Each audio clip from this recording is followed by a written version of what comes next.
Hi friend, good evening. இன்றைக்கி evening snacks சும்மா cutlet பண்ணலான்ட்டு பண்ணியிருக்கேன். அதுவும் பானகம், இந்த வெயில் அடிக்கிற வெயிலுக்கு சில்லுன்னு ஒரு பானகமும் குடிக்கலான்ட்டு. கட்லெட் எப்படி பண்ணணுன்னா, உருளைக்கிழங்கை வேக வச்சுக்கணும். அதுக்கப்புறம் கேரட்டு, அப்புறம் பீட்ரூட்டு எல்லாத்தையும் துருவி வச்சுக்கணும். கொஞ்சோண்டு பீன்ஸு அதையும் கட் பண்ணி எல்லாத்தையும் நல்லா வெந்து வச்சுக்கணும்.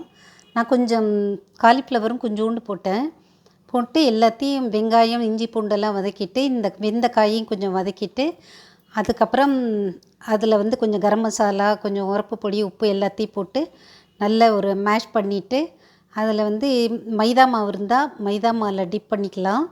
மைதா மாவு இல்லைன்னா நான் கோதுமை மாவில் டிப் பண்ணிட்டு, அதுக்கப்புறம் பிரெட் க்ரம்ஸ் இருக்கு இல்லையா, அதில் முக்கி எடுத்துட்டு டீப் ஃப்ரை பண்ணிக்கலாம், இல்லை ஷாலோ ஃப்ரை பண்ணிக்கலாம். இந்த இதில் தோசைக்கல்லில் போட்டு எடுக்கலாம். நான் இன்றைக்கி டீப் ஃப்ரை தான் பண்ணினேன். உங்களுக்கெல்லாம் யாருக்காவது கட்லெட் பிடிக்குமான்னு சொல்லுங்கள் friends. Thank you. Have a nice day.